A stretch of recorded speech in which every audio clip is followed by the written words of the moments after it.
নমস্কার বন্ধুরা, জানাবো এখনকার বাছাই করা 10টা গুরুত্বপূর্ণ সংবাদ। প্রবল দাবদাহর মাঝে 5 মিনিটের ঝড় তছনছ মথুরাপুরের বিস্তীর্ণ এলাকা। প্রবল দাবদাহের মাঝে 5 মিনিটের ঝড় লণ্ডভণ্ড হয়ে গেল দক্ষিণ 24 পরগনার মথুরাপুর 1 ও 2 নম্বর ব্লকের বহু বাড়ি। ঝড়ের দাপটে কার্যত সর্বস্বাস্থ্য শতাধিক পরিবার। বহু মানুষ বাড়ি ছেড়ে নিরাপদ জায়গায় গিয়ে আশ্রয় নিয়েছেন। শুক্রবার সকাল হতে ক্ষতিগ্রস্তদের কাছে পৌঁছেছেন বিধায়ক। জানা গিয়েছে, বৃহস্পতিবার রাতে হঠাৎই আবহাওয়ার পরিবর্তন হয়। দক্ষিণ 24 পরগনার মথুরাপুর 1 ও 2 নম্বর ব্লকের শুরু হয় ঝোড়ো হাওয়া। প্রথমে ঝড়ে স্থানীয়রা স্বস্তি পেলেও কয়েক মুহূর্তেই বিপদ টের পান তারা। রাজভবনে মন্ত্রী চন্দ্রিমার প্রবেশে নিষেধাজ্ঞা, ভোট চলাকালীন নিষিদ্ধ পুলিশ ও রাজ্যের মন্ত্রী চন্দ্রিমা ভট্টাচার্য আর প্রবেশ করতে পারবে না রাজভবনে। বৃহস্পতিবার রাতে রাজভবনের তরফে এমনই বিবৃতি জারি করা হয়েছে। এছাড়া ভোট চলাকালীন রাজভবনে পুলিশ প্রবেশের ক্ষেত্রেও জারি করা হয়েছে নিষেধাজ্ঞা। বৃহস্পতিবার সন্ধ্যায় রাজভবনের এক অস্থায়ী মহিলা কর্মচারীর অভিযোগকে কেন্দ্র করে তোলপাড়। তার অভিযোগ, দুবার রাজ্যপাল তার শ্লীলতাহানি করেছেন। রাজ্যপালের বিরুদ্ধে প্রথমে তিনি রাজভবনে কর্তব্যরত পুলিশের কাছে অভিযোগ দায়ের করেন, পরে হেয়ার স্ট্রিট থানার দ্বারস্থ হন। রাজ্যের সাংবাদিক প্রধানের বিরুদ্ধে শ্লীলতাহানির অভিযোগ জানান। এই ঘটনার তীব্র নিন্দা করেন মন্ত্রী চন্দ্রিমা ভট্টাচার্য।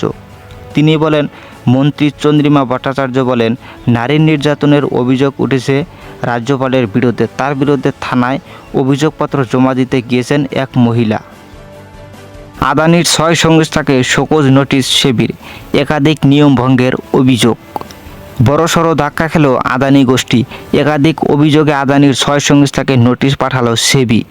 লেনদেনে অসুস্থতা থেকে শুরু করে সেবির নিয়ম লঙ্ঘনে অভিযোগ উঠেছে ওই সংস্থাগুলোর বিরুদ্ধে। বৃহস্পতিবার আদানি এন্টারপ্রাইজের তরফে জানানো হয়, 2টি শোকজ নোটিশ পেয়েছে তারা।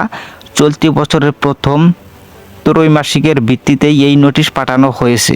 গত বছর 24 জানুয়ারি আদানি গোষ্ঠীকে নিয়ে একটি রিপোর্ট প্রকাশ করে নিউ ইয়র্কের ইন্ডিয়ান বার্গ রিসার্চ। 100 পাতার ওই রিপোর্ট ঘিরে রীতিমতো ঝড় ওঠে জাতীয় রাজনীতিতে। শুধু তাই নয়, শুরু হয় আদানির রক্তক্ষরণ। শেয়ার বাজারে জোরে ধাক্কা খায় শিল্পী গোষ্ঠীটি। সরব হয়েছিল কংগ্রেস সহ বিরোধী দলগুলো। এই প্রসঙ্গে প্রধানমন্ত্রী নরেন্দ্র মোদী নীরব থাকায় কটাক্ষ করে রাজনৈতিক দলগুলো। যদিও গেরুয়া শিবিরের দাবি, গোটাটাই ভারতের বিরুদ্ধে আন্তর্জাতিক ষড়যন্ত্র। একই সুর শোনা যায় আদানিদের গলাতে। স্যার, আজ আমি প্রতিবাদ না করলে অন্য মেয়েদের সঙ্গে ঘটবে নিগৃহীতার ফোন মিডিয়া প্রকাশ্য। রাজ্যপাল সিবি আনন্দ বোসের বিরুদ্ধে যে মহিলা শ্লীলতাহানির অভিযোগ তুলেছেন, মোবাইলে তার কথা বলার একটি ভিডিও প্রকাশ্য এসেছে বৃহস্পতিবার রাতে। সেই ভিডিওর সত্যতা যদিও মিডিয়া এখন পর্যন্ত যাচাই করেনি। ওই ভিডিওর মহিলাকে মোবাইলে বলতে শোনা গিয়েছে, স্যার, আজ আমি যদি প্রতিবাদ না করি তাহলে ভবিষ্যতে অন্য কোনো মেয়ের সঙ্গেও এ ধরনের ঘটনা ঘটবে। শ্লীলতাহানির অভিযোগ নিয়ে ইতিমধ্যে বিবৃতি দিয়েছেন রাজ্যপাল বোস। তিনি এক্স হ্যান্ডেলের পোস্টে লিখেছেন, সত্যর জয় হবেই। কৌশলী কোনো আখ্যানের সামনে আমি মাথা নত করতে রাজি না।